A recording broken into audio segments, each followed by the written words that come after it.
Hello everyone, मेरा नाम है शिवी और आज हम विजन आईएएस का पॉलिटी का 6th वाला जो टॉपिक है इम्पोर्टेंट लेजिस्लेशन ऑफ बिल्स, इसके बारे में डिस्कशन करेंगे।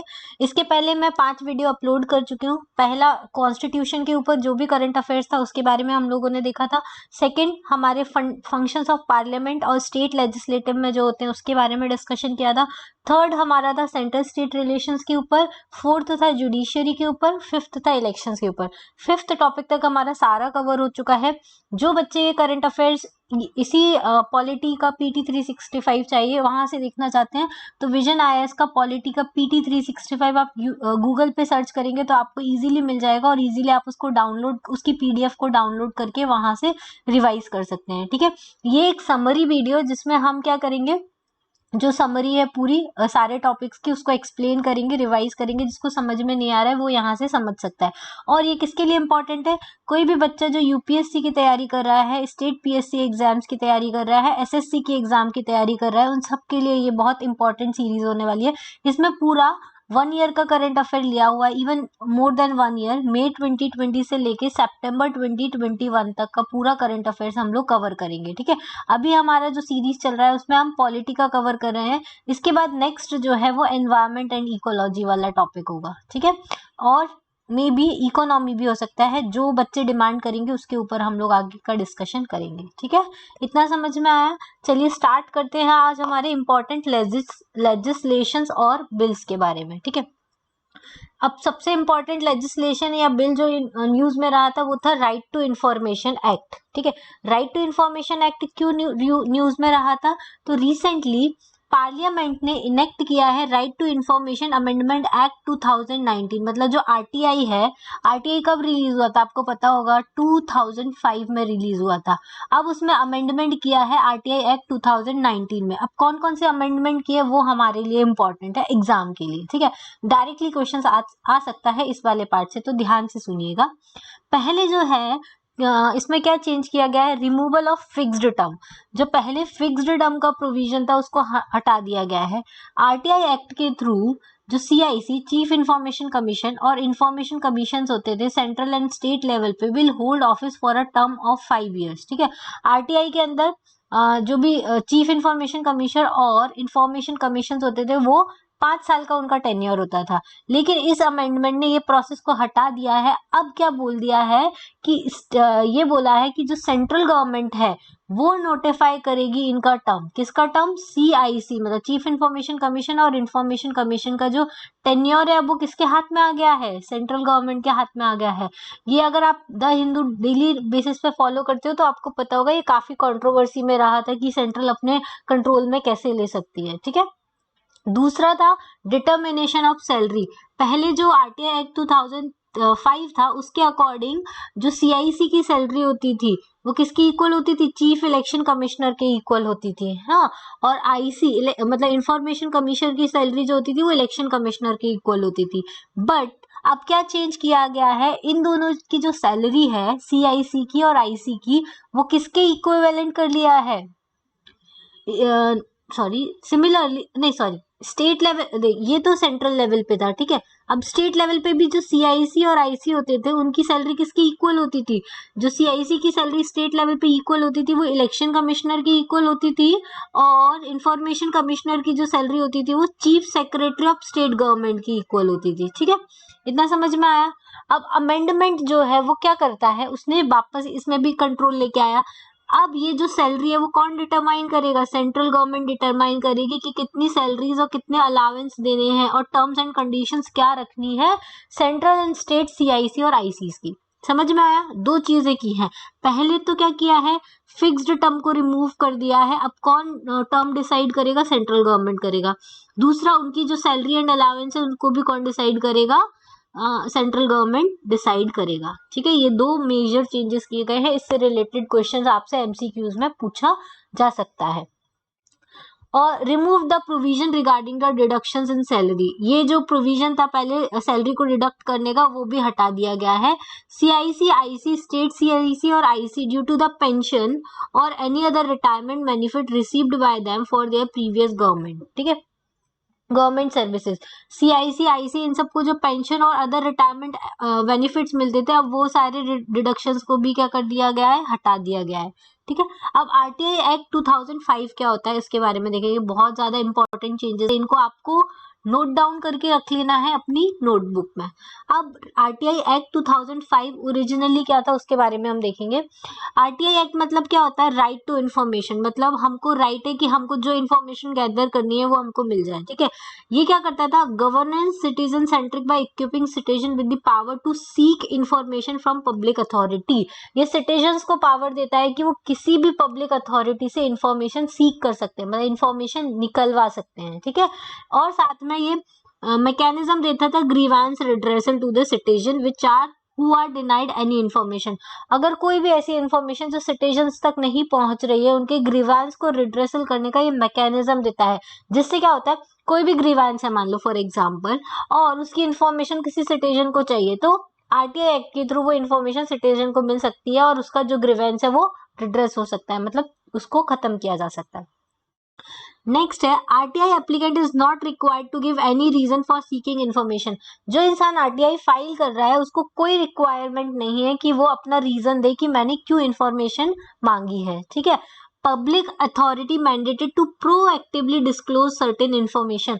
जो पब्लिक अथॉरिटी है जहां से इंफॉर्मेशन मांगी गई है उसके लिए कंपलसरी है या मैंडेटरी है कि जो इन्फॉर्मेशन मांगी गई है उसको डिस्क्लोज किया जाए।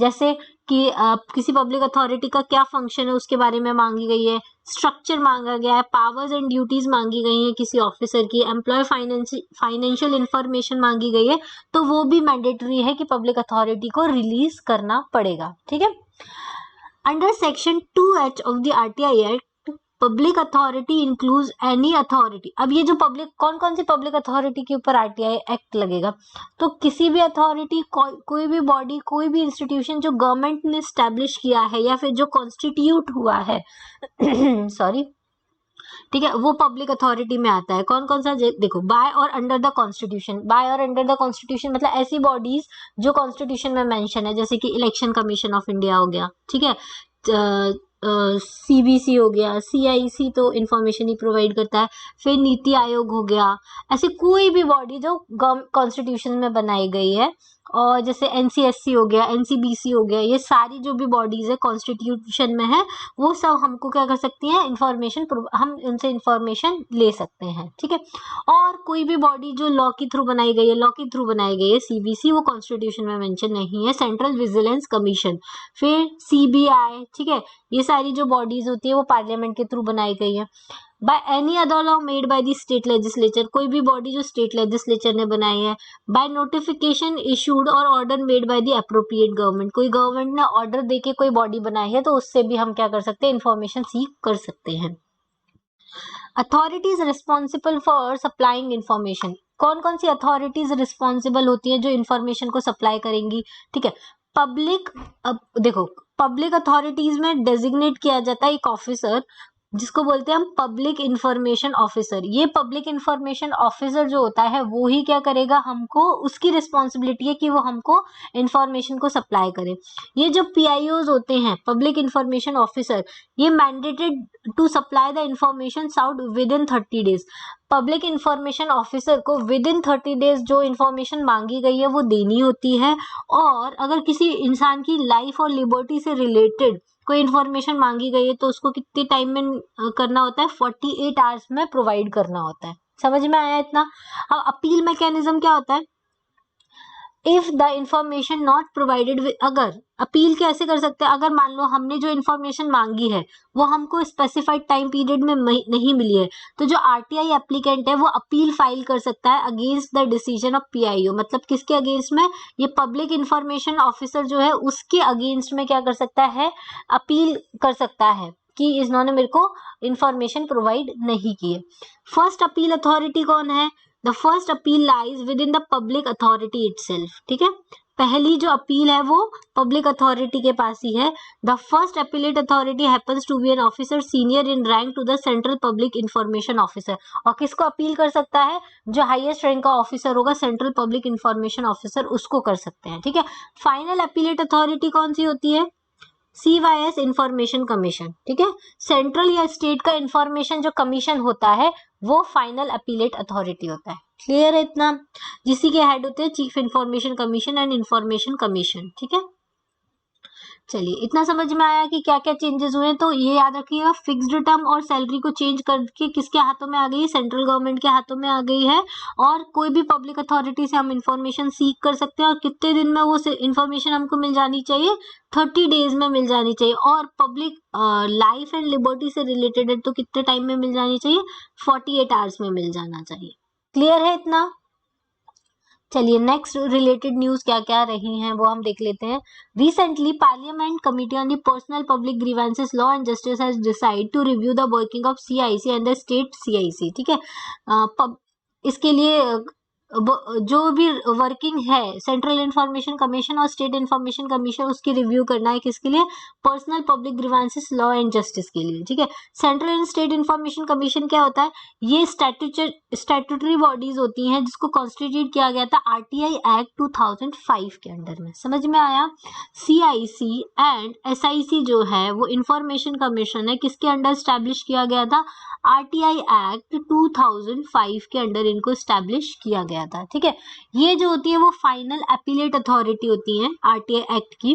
दे are vested with the wide power, इनके पास वाइड पावर होती है। ये पेनल्टी लगा सकती है किसके ऊपर? पब्लिक इंफॉर्मेशन ऑफिसर, जो अगर इंफॉर्मेशन प्रोवाइड नहीं कर सकता है तो उसको पेनल्टी प्रोवाइड दे सकती हैं। इंक्वायरी कर सकती हैं उनके अगेंस्ट। एक minute, sorry wait I think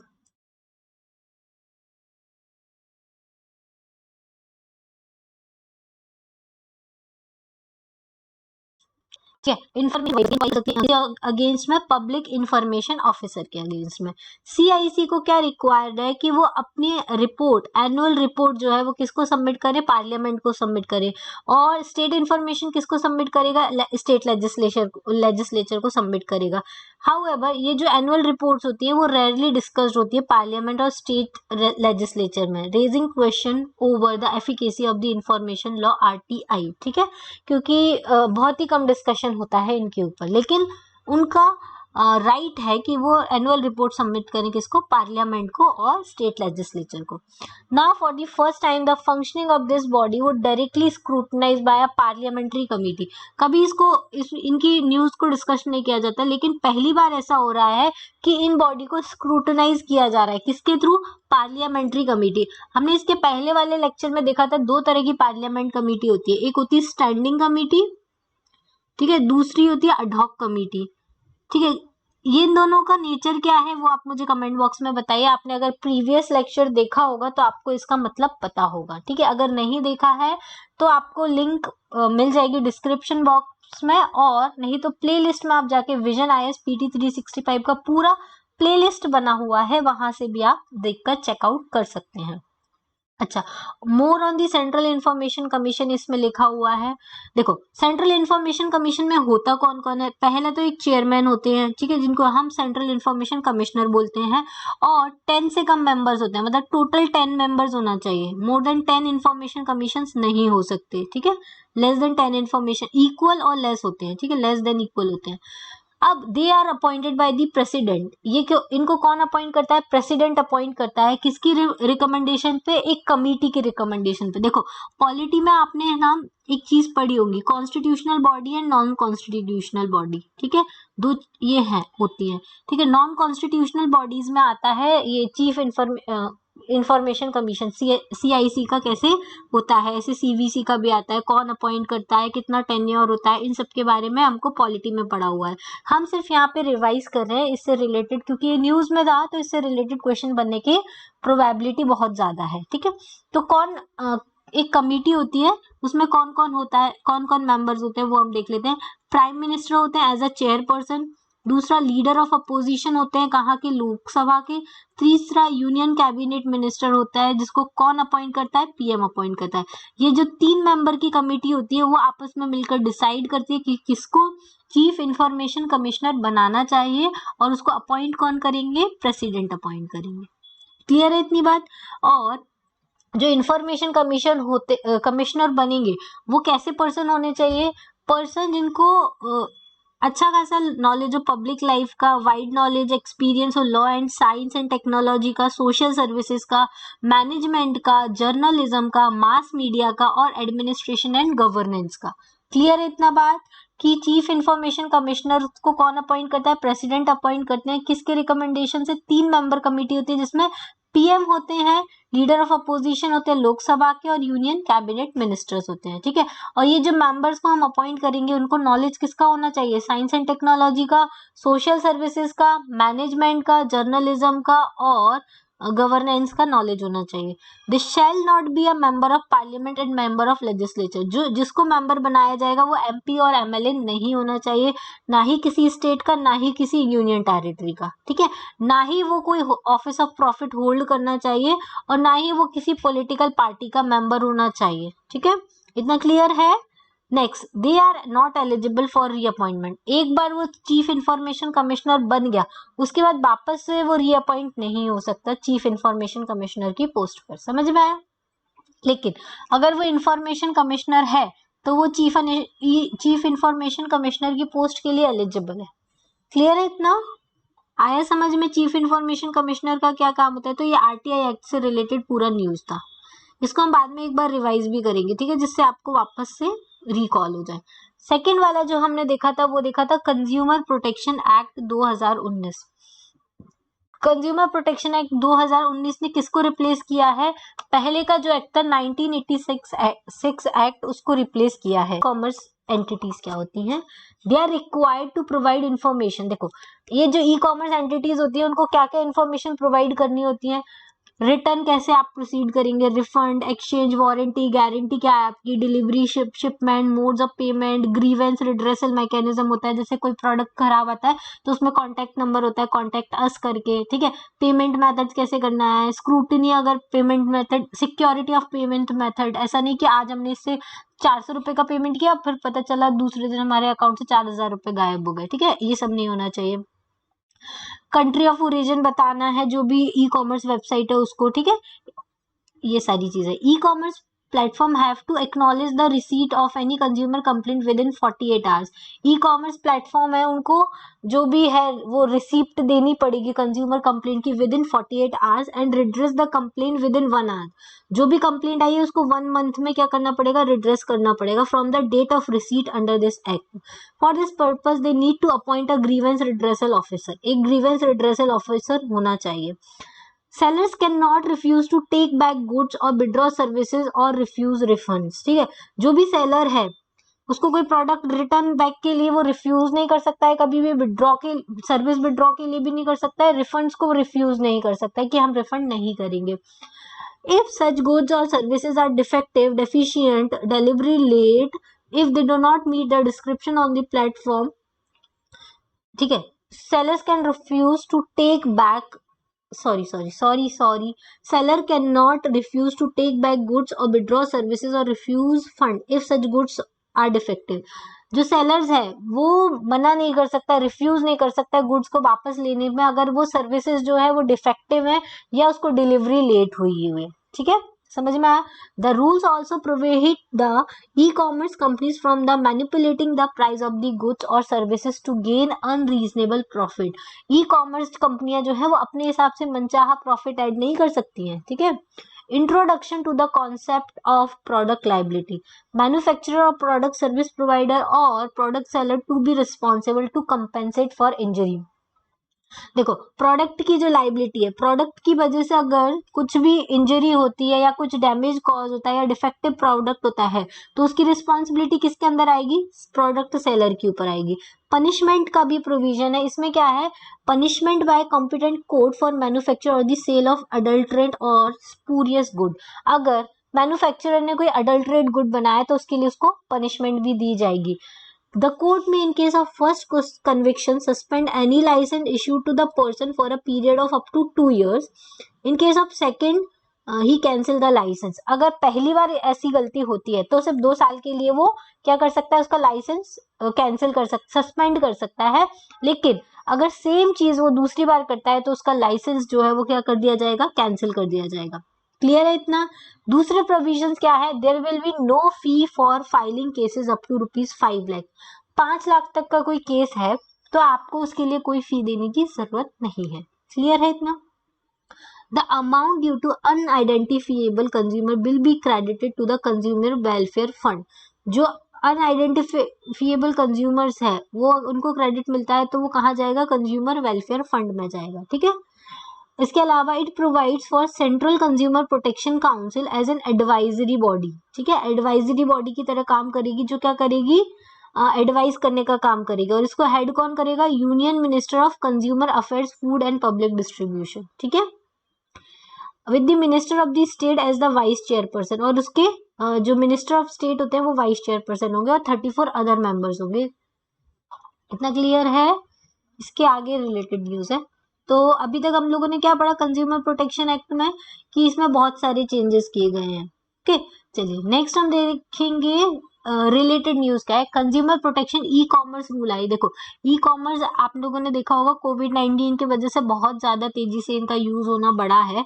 इसकी वजह से इनके लिए कई नए रूल्स आए हैं। ठीक है, रूल्स जो है वो कौन नोटिफाई करेगा? Ministry of consumer affairs, food and public distribution as a part of consumer protection act 2019। ठीक है, कंज्यूमर प्रोटेक्शन एक्ट 2019 के अंदर में इसको क्या किया जाएगा? रूल्स को बताया जाएगा to make online retailers more accountable, ज्यादा अकाउंटेबल बनाने के लिए। की हाईलाइट क्या है?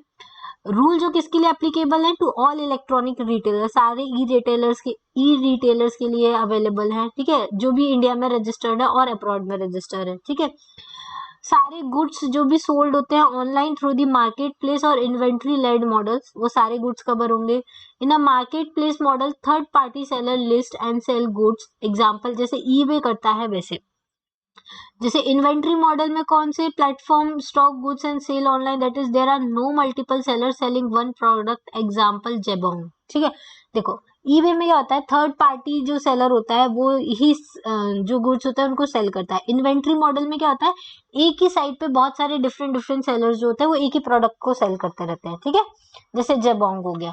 E commerce entities are also, देखो आपने देखा होगा मिंत्रा पे जो टी शर्ट मिल रही है वही टी शर्ट आपको अमेजोन पे भी मिल जाएगी, वही टी शर्ट जो है वो आपको फ्लिपकार्ट पे भी मिल जाएगी। तो इसको हम क्या बोलते हैं? इन्वेंट्री मॉडल बोलते हैं। ठीक है, e commerce entities are also required to mention country of origin. जो ई कॉमर्स एंटिटीज है उनको अपना कंट्री ऑफ ओरिजिन मेंशन करना पड़ेगा of goods and services that are necessary. ठीक है, अदर डिटेल्स भी डिस्प्ले करनी पड़ेंगी जैसे seller, total price of goods and services with a breakup of other charges, expiry date, ये सारी चीजें भी उनको क्या करनी पड़ेगी? उसमें मेंशन करनी पड़ेगी। ये क्या करता है? सेंट्रल गवर्नमेंट को एम्पावर करता है to act against the unfair trade practices. कोई भी अनफेयर ट्रेड प्रैक्टिस होती है डायरेक्ट सेलिंग में तो उसके लिए भी सेंट्रल गवर्नमेंट को एम्पावर करता है। Both e tailers their sellers have to appoint grievance officer to address any complaint, और इनको ग्रीवेंस ऑफिसर रखना ही पड़ेगा जो इनकी कंप्लेंट को एड्रेस कर सके। समझ में आया इतना? उसके अलावा और कुछ गाइडलाइंस बनाई गई हैं एडवर्टीजमेंट के लिए अंडर कंज्यूमर प्रोटेक्शन एक्ट 2019। की गाइडलाइंस क्या है? डिस्क्लेमर्स की बनाई गई हैं कि डिस्क्लेमर्स होना चाहिए। If not easily noticeable, legible, understandable to an ordinary consumer, then will be treated as misleading advertisement. Disclaimer ऐसा होना चाहिए जो इजीली सबको समझ में आए। ठीक है, एंडोर्सर के लिए भी गाइडलाइन है कि सारे जो डिस्क्रिप्शन, क्लेम्स, कंपैरिजन है that they endorse or that are made advertisement, they appear in are capable of being objectively ascertained and are capable substantiation. On surrogate advertising, on free claims, on bad advertisement. Free claims मतलब advertisement should not describe a good or services as a free. उनको ऐसा आप नहीं बोल सकते advertisement की जो goods और सर्विस है वो फ्री है, विदाउट चार्ज है, और अदर सिमिलर टर्म्स, ऐसा कुछ नहीं बोल सकते। फ्री क्लेम नहीं कर सकते आप किसी भी चीज का। On bait advertisement shall not seek to entice consumer to purchase a good service without a reasonable prospect of selling advertise goods और service as the price offered. ठीक है, बैट नहीं लगा सकते आप। चलिए नेक्स्ट है हमारा foreign contribution regulation amendment act 2020, FCRA इसको बोलते हैं। Foreign contribution regulation amendment act जो है ये क्यों न्यूज में रहा, पहले हम इसके बारे में डिस्कस करेंगे। देखो FCRA न्यूज में क्यों रहा?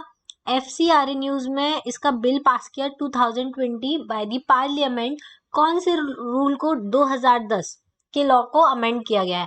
देखो FCRA का जो एक्ट आया था वो 2010 में आया था, उसको अमेंड करके अब आया है 2020 का है। ठीक है, इसमें प्रोविजन क्या है, अमेंडमेंट क्या क्या किया गया है।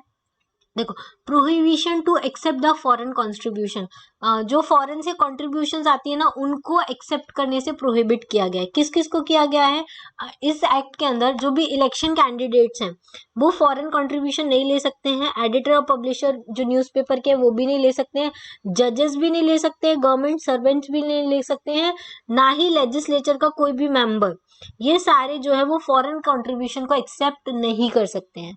समझ में आया। Second, the amendment adds public servant to this list. Amendment जो है वो क्या करता है, पब्लिक सर्वेंट्स को ऐड करता है इस लिस्ट में, कि public servant includes any person who is in service और पे ऑफ द गवर्नमेंट और remunerated by the government performance of any duty. मतलब ये जो इतने पब्लिक सर्वेंट्स हैं जो गवर्नमेंट के अंदर ड्यूटी कर रहे हैं, कोई भी पब्लिक ड्यूटी कर रहे हैं, वो भी क्या करते हैं, उनको भी प्रोहिबिट किया गया है फॉरेन कंट्रीब्यूशन लेने से। Transfer of the foreign contribution, इस एक्ट के थ्रू फॉरेन कंट्रीब्यूशन को हम ट्रांसफर नहीं कर सकते किसी और अदर पर्सन को, unless such person is also registered to accept the foreign constitution. अगर वो पर्सन एज अ मतलब कोई भी पर्सन को हम ट्रांसफर नहीं कर सकते हैं, सिर्फ उसको कर सकते हैं जो फॉरेन कंट्रीब्यूशन को एक्सेप्ट करने के लिए रजिस्टर्ड है, उसी को कर सकते हैं, किसी और को नहीं कर सकते हैं। This amendment prohibits the transfer of the foreign contribution to any other person. ये जो अमेंडमेंट है वो क्या करता है, प्रोहिबिट करता है फॉरेन कंट्रीब्यूशन के ट्रांसफर को, ठीक है, to any other person. Aadhaar, passport and OCI card for registration. Aadhaar card, passport and OCI card जो है वो रजिस्ट्रेशन के लिए यूज किया जाएगा। अमेंडमेंट ने ऐड किया हुआ है, कोई भी पर्सन जो प्रायर परमिशन चाहता है उसको रजिस्ट्रेशन करना पड़ेगा और उसके लिए उसको आधार नंबर की जरूरत होगी for of all it's office bearer, directors ETC। ठीक है, सबके आधार नंबर की उसकी जरूरत होगी। In case of foreigner they must provide, अगर फॉरेनर को चाहिए तो उनको क्या करना चाहिए, कॉपी ऑफ पासपोर्ट और overseas citizen of India card और आइडेंटिफिकेशन उसको सबमिट करना पड़ेगा। समझ में आया इतना। अब FCRA अकाउंट क्या होता है। अमेंडमेंट ने बोला है कि foreign contribution must be received only in an account designated by the bank as FCRA account. आपको सिर्फ फॉरेन कंट्रीब्यूशन उसी अकाउंट में मिलेगी जिसको FCRA ने फॉरेन कंट्रीब्यूशन के लिए अकाउंट डिक्लेयर किया है, सिर्फ वहां पे आप कर सकते हो।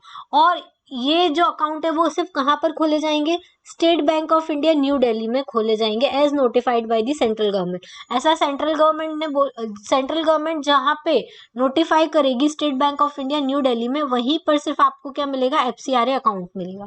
No funds other than the foreign contribution should be received और डिपॉजिटेड इन दिस अकाउंट। ये जो FCRA अकाउंट होगा उसमें सिर्फ फॉरेन कंट्रीब्यूशन का फंड ही है जिसको हम क्या कर सकते हैं, रिसीव कर सकते हैं या डिपॉजिट कर सकते हैं। Person may open another FCRA account in any scheduled bank of their choice for keeping or utilizing the received contribution. Person क्या कर सकते हैं, दूसरा एक और अकाउंट खोल सकते हैं जहां पे उनको जो FCRA से मनी मिली है उसको शेड्यूल करना है तो उनकी चॉइस से किसी और बैंक अकाउंट में खोल सकते हैं। ठीक है, लेकिन जो फॉरेन कंट्रीब्यूशन मिलेगा वो आपको इसी अकाउंट में मिलेगा, FCRA अकाउंट में। क्लियर है इतना।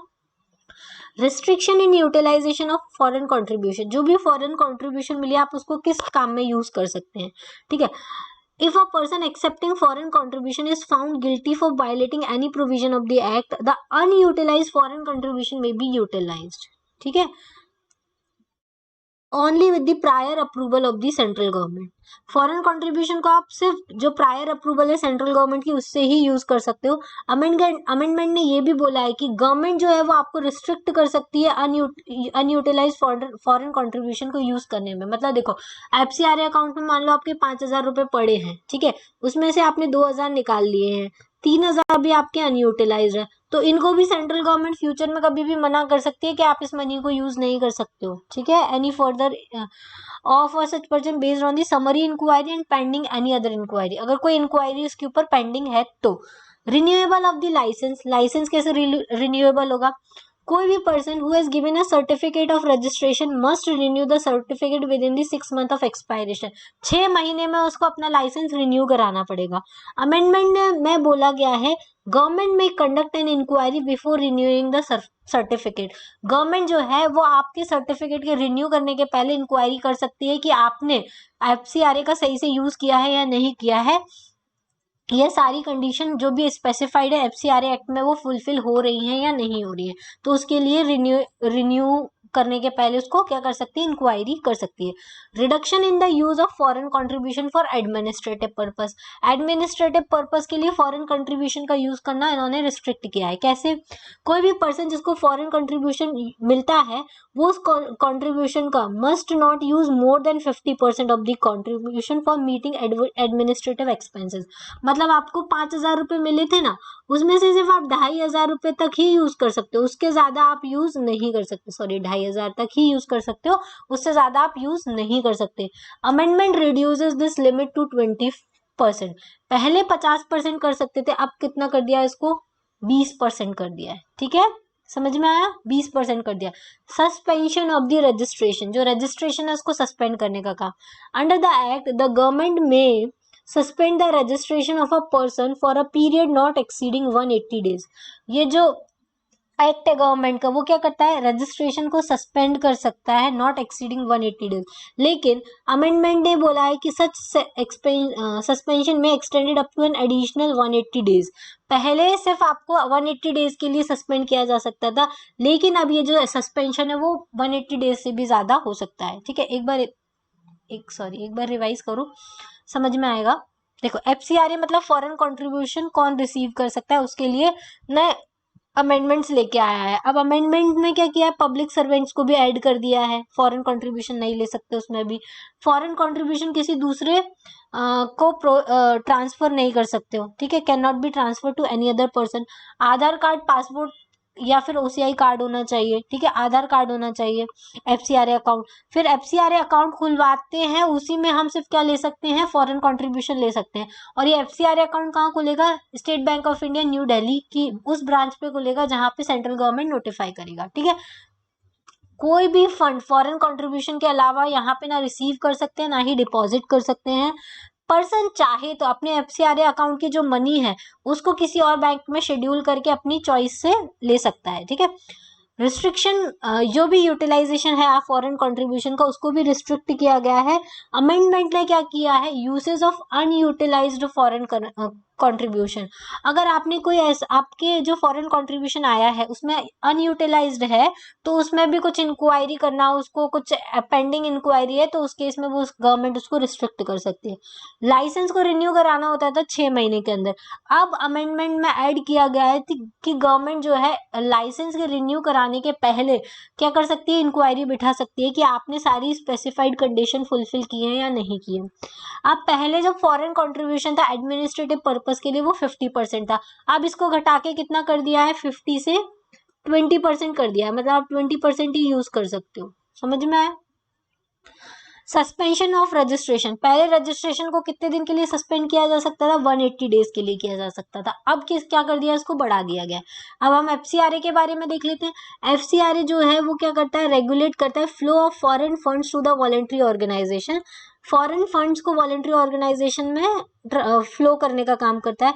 ये जो एक्ट आता है वो किसके अंदर आता है, मिनिस्ट्री ऑफ होम अफेयर, जो क्या करता है, रेगुलेट करने का काम करता है जो भी acceptance and utilization of foreign contribution by individuals. ठीक है, फॉरेन कंट्रीब्यूशन क्या होता है, डोनेशन और the transfer of any currency, security और article by a foreign source. कोई भी फॉरेन सोर्स से आपके पास कोई मनी आई है, सिक्योरिटी आई है, तो उसको हम क्या बोलेंगे, फॉरेन कंट्रीब्यूशन बोलेंगे। ठीक है, नेक्स्ट है हमारा regulation of NGOs। Regulation of NGO ये किसके अंदर में आता है, मिनिस्ट्री ऑफ होम अफेयर्स ने अभी NGOs के रेगुलेशन को थोड़ा टाइटन किया है। NGOs और उसके इम्पोर्टेंट क्या है, NGO जो है उसको वर्ल्ड बैंक ने डिफाइन किया था as a not for profit organization. क्या बोला था उनको, not for profit organization that pursue activities to relieve suffering, promote the interest of the poor. ये क्या करते हैं, पुअर के इंटरेस्ट को प्रमोट करने का काम करते हैं। एनवायरमेंट को प्रोटेक्ट करने का काम करते हैं, बेसिक सोशल सर्विसेज प्रोवाइड करने का काम करते हैं और अंडरटेक कम्युनिटी डेवलपमेंट। ठीक है, कम्युनिटी डेवलपमेंट को अपने अंदर में लेते हैं। ये सारे काम कौन करता है? एनजीओ करता है। मेनली पुअर एनवायरमेंट को प्रोटेक्ट करना, बेसिक सोशल सर्विसेज करना, ये काम एनजीओ का रहता है।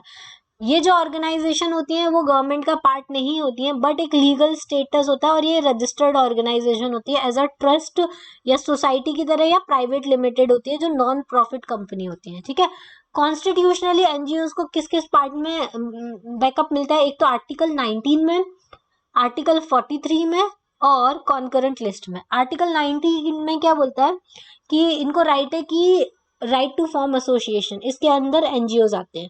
43 में बताता है कि कोऑपरेटिव सोसाइटीज बनानी चाहिए रूरल एरियाज में, तो इसके अंदर भी एनजीओ आएंगे। क्लियर है? कॉन्करेंट लिस्ट में भी मेंशन किया गया है कि चैरिटेबल या रिलीजियस इंस्टीट्यूशन आप बना सकते हैं। ठीक है, तो इस वजह से एनजीओ बना सकते हो आप। Provision regarding to regulation of NGO in India. India में क्या प्रोविजन है एनजीओ को रेगुलेट करने के लिए? एक एक्ट आता है FEMA act, foreign exchange management act 1999 का है। यहाँ पे सर्टेन एनजीओ जो रजिस्टर्ड होते हैं फेमा एक्ट के अंदर, उनको फॉरेन फंड्स डिसबर्स किए जाते हैं to various association India. FEMA जो है फॉरेन एक्सचेंज मैनेजमेंट एक्ट के अंदर, ये जो है जो रजिस्टर्ड एनजीओ होते हैं उनको क्या करती है? फॉरेन फंड्स को डिसबर्स करने का काम करती है। फेमा जो है वो किसके द्वारा रेगुलेट की जाती है? मिनिस्ट्री ऑफ फाइनेंस के द्वारा रेगुलेट की जाती है। Introduce to consolidate and amend the law relating to the foreign exchange. ये क्या करती है? कंसोलिडेट एंड लॉज को अमेंड करती है, जो भी फॉरेन एक्सचेंज के लिए जो भी लॉज होते हैं उनको अमेंड करने का काम करती है। However separate law The FCRA 2010 has been enacted under the Ministry of Home Affairs। अब FCRA जो अभी हमने पढ़ा था फॉरेन कंट्रीब्यूशन रेगुलेशन एक्ट 2010 का, वो मिनिस्ट्री ऑफ होम अफेयर्स के अंदर आता है। मतलब ये MHA के अंदर आता है और जो फेमा है वो मिनिस्ट्री ऑफ फाइनेंस के अंदर आता है। क्लियर है? दोनों में कंफ्यूजन होगा तो वो याद रखिएगा। FCRA जो है फॉरेन कंट्रीब्यूशन रेगुलेशन एक्ट, वो जो किसके अंदर आता है? मिनिस्ट्री ऑफ होम अफेयर्स के अंदर आता है। ठीक है, और फेमा जो है वो मिनिस्ट्री ऑफ फाइनेंस के अंदर आता है। क्लियर है? चलिए नेक्स्ट स्टार्ट हम करते हैं ड्राफ्ट इलेक्ट्रिसिटी। इलेक्ट्रिसिटी रूल्स को ड्राफ्ट किया गया है 2020 का, राइट ऑफ कंज्यूमर्स के अंडर। ये न्यूज में क्यों रहा था? रिसेंटली जो मिनिस्ट्री ऑफ पावर है उन्होंने कुछ की सर्विसेज, मिनिमम सर्विसेज लेवल और standard with respect to these services, इनको रिकॉग्नाइज किया है एंड और इनको राइट ऑफ कंज्यूमर बोला है। मतलब मिनिस्ट्री ऑफ पावर ने बोला है कि कुछ की सर्विसेज, मिनिमम सर्विस लेवल उतना ही, मतलब उतनी तो लोगों को मिलनी चाहिए इलेक्ट्रिसिटी, या कुछ स्टैंडर्ड लेवल इतना, ये जो राइट है वो किसका है? कंज्यूमर्स का राइट है। ठीक है, while the electricity act 2003 had a consumer charter. 2003 का जो एक्ट था उसमें सिर्फ कंज्यूमर चार्टर था। Latest draft empowers consumer and has introduce new supply rights for them. नया जो एक्ट आया इसमें इन्होंने नए सप्लाई राइट्स दिए हैं कंज्यूमर्स को। की फीचर्स क्या क्या है? New connection to have prepaid और स्मार्ट प्रीपेड मीटर। जो भी नए कनेक्शन लगेंगे वहां पे प्रीपेड और स्मार्ट प्रीपेड मीटर्स लगाए जाएंगे।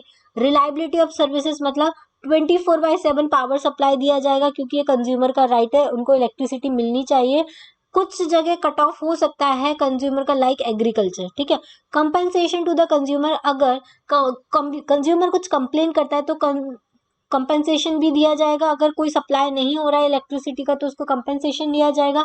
इंटरप्टेड इलेक्ट्रिक सप्लाई हो रही है या फिर उसको सॉल्व करने में ज़्यादा टाइम लग रहा है डिस्कॉम्स को, तो उसके लिए क्या करेंगे? कंपनसेशन दिया जाएगा। किसको? कंज्यूमर्स को। Online bill payment, online bill payment मतलब 1000 से ज़्यादा का अगर आपका बिल है तो आप उसको ऑनलाइन पे कर सकते हो। ठीक है, consumer should be compensate for paying digitally through a rebate. आप कंज्यूमर्स को क्या करेंगे? अगर कोई ऑनलाइन बिल पे कर रहा है तो अगर 1000 रुपये से ज़्यादा का, मतलब 1500 का बिल है, तो उसको डिजिटली अगर वो काम कर रहा है तो उसको रिबेट भी मिलेगा। रिबेट मतलब 1500 में 50 रुपये उसको क्या कर देंगे? कैशबैक कर देंगे, तो इसको रिबेट बोलते हैं। समझ में आया?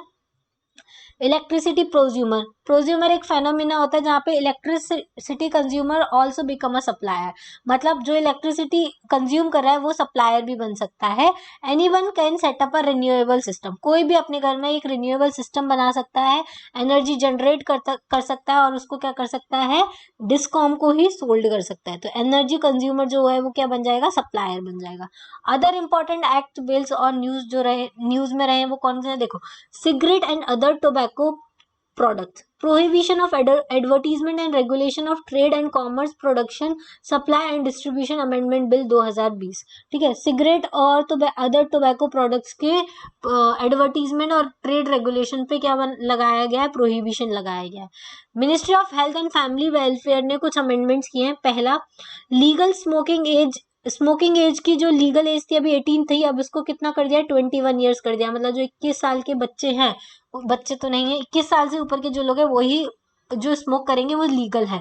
18 से कम का बच्चा या 21 से कम का बच्चा कोई भी स्मोक करते हुए पाएगा तो उसके लिए कुछ पनिशमेंट हो सकती है। Ban on the sale of loose cigarettes, जो लूज सिगरेट्स मिलती है पनवाड़ी के यहाँ वो नहीं मिलेंगी। Doing away with the smoking rooms at the airports, देखो एयरपोर्ट, रेस्टोरेंट्स एंड होटल्स में स्मोकिंग रूम्स होते हैं वो नहीं होंगे। Fine for the smoking in public is also propose to be increase, जो फाइन लगता है स्मोकिंग पर पब्लिक प्लेसेस में उनको भी इंक्रीज कर दिया गया है। कितना कर दिया है, 200 रुपये लगता था पहले, अब 2000 रुपये लगेगा स्मोकिंग पर fine. Stricter punishment and imposition of penalties for manufacturing of importing illicit cigarettes और टोबैको प्रोडक्ट, अगर आप गलत इलिसिट प्रोडक्ट बनाते हैं तो आपके ऊपर पेनल्टी और फाइन लगाया जाएगा, पनिशमेंट दी जाएगी। फिर आया aircraft amendment bill 2020 passed by the parliament. क्या अमेंडमेंट किया गया है, एयरक्राफ्ट एक्ट 1934 जो था, जो manufacture, use, sale, license of civil aviation इनको रेगुलेट करता था, उसमें कुछ चेंजेस किए गए हैं। क्या क्या चेंजेस किए गए हैं, director general of civil aviation जो है वो ओवरसाइट और रेगुलेटरी फंक्शन करेगा। Bureau of civil aviation security वो है रेगुलेटरी फंक्शन करेगा, सिविल एविएशन सिक्योरिटी करेगा। एयरक्राफ्ट एक्सीडेंट इन्वेस्टिगेशन ब्यूरो बनाया जाएगा, वो भी क्या करेगा, इन्वेस्टिगेशन करने का काम करेगा। इट एम्पावर्स द डीजीसीए, मतलब director general of civil aviation, to levy penalties of up to ₹1 crore. ये क्या करता है, डीजीसीए को एम्पावर करता है कि ये पेनल्टीज लगाए, 1 करोड़ तक की पेनल्टीज लगा सकते हैं एयरलाइंस के ऊपर या एयरपोर्ट के ऊपर। ठीक है, बैटिंग इन इंडिया, ये बहुत इंपॉर्टेंट न्यूज है इस साल की। Batting in India, ministry of state and finance has pitch for legalising the batting in India. अभी तक जो बैटिंग होती है इंडिया में, सबसे ज्यादा बैटिंग होती है इंडिया में, इसको लीगलाइज कर दिया, लीगलाइज करने के बारे में सोच रहा है। कौन सोच रहा है, मिनिस्ट्री ऑफ स्टेट और finance. About gambling legislation in India, अब देखो गैम्बलिंग के लिए क्या क्या लेजिस्लेशन है। Batting is a term that validate the activity of gambling. Batting जो होती है वो एक टाइप की गैम्बलिंग ही होती है। गैम्बलिंग एक जेनरिक टर्म है, वाइल बैटिंग जो है वो स्ट्रक्चर्ड एग्रीमेंट है। गैम्बलिंग जो होता है वो जेनरिक टर्म होती है, लेकिन बैटिंग में क्या होता है, स्ट्रक्चर्ड एग्रीमेंट किया जाता है, दोनों तरफ की पार्टी क्या करती है, एग्रीमेंट करती है। Public gambling act 1867 is the general law governing gambling in India. Public gambling act 1867 का जो है वो ही क्या करता है, हमारी इंडिया में गैम्बलिंग को गवर्न करता है। कोई no specific central laws governing online gambling in India. India में कोई भी ऐसा कोई लॉ या कोई प्रोविजन नहीं है जिसमें ऑनलाइन गैम्बलिंग को रेगुलेट किया जा सके। देखो गैम्बलिंग और बैटिंग दोनों ही कैसे सब्जेक्ट है, स्टेट के सब्जेक्ट है। क्वेश्चन पूछा जाए आपसे, गैम्बलिंग कौन से सब्जेक्ट्स में आता है, यूनियन सब्जेक्ट्स में आता है, स्टेट सब्जेक्ट में आता है, तो स्टेट सब्जेक्ट्स में आता है। गैम्बलिंग एंड बैटिंग दोनों ही कौन से सब्जेक्ट्स हैं, स्टेट सब्जेक्ट में। लेकिन gambling is not defined under the gambling legislation of the state. बताओ, Indian law distinguish each game. अब इंडियन लॉ के अकॉर्डिंग ईच गेम को कैसे डिस्टिंग्विश किया गया है, या तो वो गेम ऑफ स्किल है या फिर गेम ऑफ चांस है। ठीक है, तो ये जो fantasy sports and traditional batting है, वो fantasy sport batting is legal because it is a game of skill. इसलिए जो फैंटेसी स्पोर्ट बैटिंग होती है वो लीगल होती है। लीगल क्यों होती है, क्योंकि वो किस में आती है, गेम ऑफ स्किल आती है, उसमें स्किल लगती है। भैया बैटिंग करने के लिए आपको स्किल की जरूरत होती है, ऐसे ही आप बैटिंग नहीं कर सकते किसी भी गेम में। The gambling under the gambling legislation does not include. Gambling में कौन कौन इंक्लूड नहीं होता है, betting on a horse race, ये गैम्बलिंग में नहीं आता है। गेम ऑफ स्किल, ये भी गैम्बलिंग में नहीं आता। और लॉटरी, के टिकट खुलते हैं ना, वो भी गैम्बलिंग में नहीं आता है। And in fantasy sports your opponents and other human players rather than the bookmarks like in traditional betting. Sikkim and Nagaland expressly permit online gambling.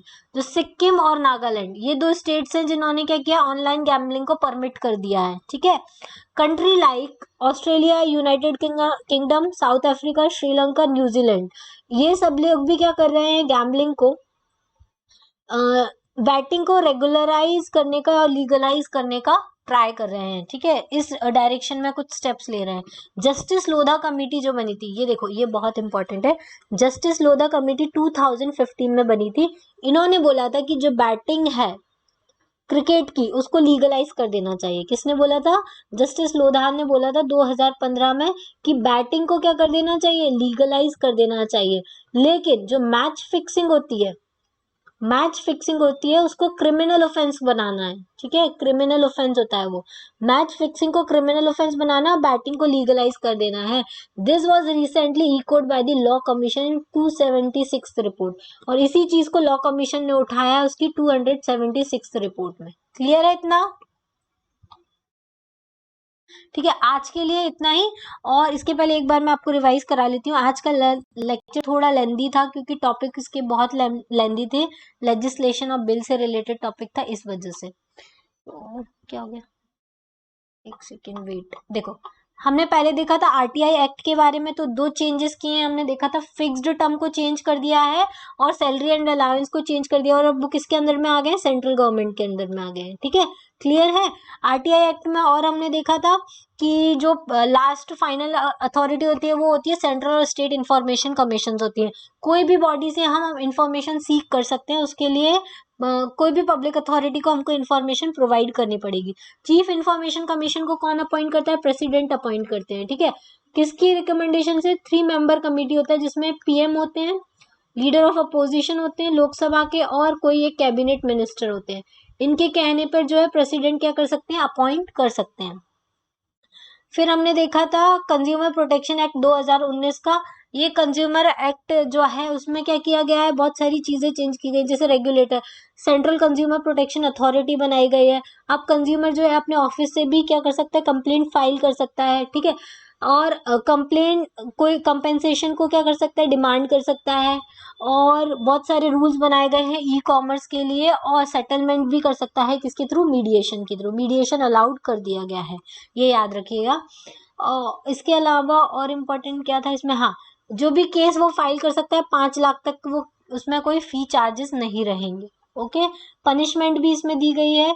Concept of product liability, ये सारा तो हम लोगों ने अभी डिस्कस कर ही लिया है डिटेल में। अब हम देखते हैं foreign contribution regulation amendment act. हमने देखा था कि कौन किसको रिस्ट्रिक्ट किया है, फॉरेन कंट्रीब्यूशन एक्सेप्ट करने पे, जो भी गवर्नमेंट सर्वेंट्स होते हैं, और उसमें पब्लिक सर्वेंट्स को ऐड किया गया है, ठीक है। आधार कार्ड होना चाहिए, एफसीआरए अकाउंट होना चाहिए आपका एसबीआई न्यू दिल्ली में, सिर्फ उसी अकाउंट में आपको फॉरेन कंट्रीब्यूशन मिल सकता है, उसके अलावा आपको कहीं नहीं मिल सकता है। गवर्नमेंट इसके लिए लाइसेंस रिन्यू कराना होता है हर 6 महीने में, लेकिन गवर्नमेंट उसको इंक्वायरी अगर कर रही है तो उस लाइसेंस को क्या किया जा सकता है, पेंडिंग में रखा जा सकता है। फॉरेन कंट्रीब्यूशन का एडमिनिस्ट्रेटिव पर्पस के लिए यूज जो 50% रिड्यूस करके कितना कर दिया, 20% कर दिया गया है। रजिस्ट्रेशन का सस्पेंशन पहले 180 डेज के लिए होता था, अब कितने दिन के लिए कर दिया है, उससे भी ज्यादा बढ़ सकता है। एनजीओज के रेगुलेशन में हमने देखा था कि फेमा एक्ट होता है, वो क्या करता है, मिनिस्ट्री ऑफ फाइनेंस के अंडर में आता है, जो एनजीओज को रेगुलेट करता है, फॉरेन एक्सचेंज प्रोवाइड करता है, किसको, एनजीओज को, ठीक है। लेकिन जो एफसीआरए एक्ट होता है वो मिनिस्ट्री ऑफ होम अफेयर्स के अंडर में आता है, और फॉरेन कंट्रीब्यूशन उसमें आता है। अब हमने देखा था नए इलेक्ट्रिसिटी रूल्स आए हैं जिसमें नए कनेक्शन प्रोवाइड किए जाएंगे, प्रीपेड कनेक्शन दिए जाएंगे, सर्विस रिलायबल होगी 24/7, अगर सर्विस नहीं मिली है तो उसके लिए कंपेंसेशन दिया जाएगा, ऑनलाइन बिल पेमेंट पे रिबेट दिया जाएगा, और जो कंज्यूमर है वो जनरेटर भी बन सकता है, एनर्जी जनरेट करके उसको डिस्कॉम्स को सेल भी कर सकता है। सिगरेट्स एंड टोबैको का हमने देखा कि एज जो है 21 ईयर से कम करके 18 ईयर्स कर दी गई है। स्मोकिंग पब्लिक एरिया में करने का फाइन 200 से 2000 कर दिया गया है। लूज सिगरेट आप नहीं बेच सकते हो, ठीक है। एयरक्राफ्ट बिल में हमने देखा था DGCA, director general of civil aviation, 1 crore तक का फाइन लगा सकता है। ठीक है। बैटिंग इन इंडिया को लीगलाइज करने की बात चल रही है। जस्टिस लोधा कमेटी ने 2015 में बोला था कि बैटिंग को लीगलाइज कर दो, मैच फिक्सिंग को क्रिमिनल ऑफेंस में रखो। ठीक है, इस वजह से ये न्यूज में रहा। ठीक है, आज के लिए इतना ही। इसके अलावा अगर आपको हिस्ट्री के लेक्चर्स देखने हैं, Tamil Nadu history class 11th and 12th की, वो मैंने कवर की हुई है फुल, आपको उसका प्लेलिस्ट मिल जाएगा मेरे चैनल पे जाकर। चैनल का नाम है शिवी सिंघल। ठीक है, इसमें प्लेलिस्ट बनी हुई है तमिलनाडु हिस्ट्री की, वहां से जाके आप लेक्चर्स देख सकते हैं। और इसके पहले वाले 5 लेक्चर का भी लिंक मैं डिस्क्रिप्शन बॉक्स में दे दूंगी, वहां से आप देख सकते हैं, या फिर प्लेलिस्ट में लिंक बनी हुई है विजन IAS PT 365, वहां से जाके भी आप फॉलो कर सकते हैं। Thank you for connecting, thanks for watching, keep learning and have a happy day.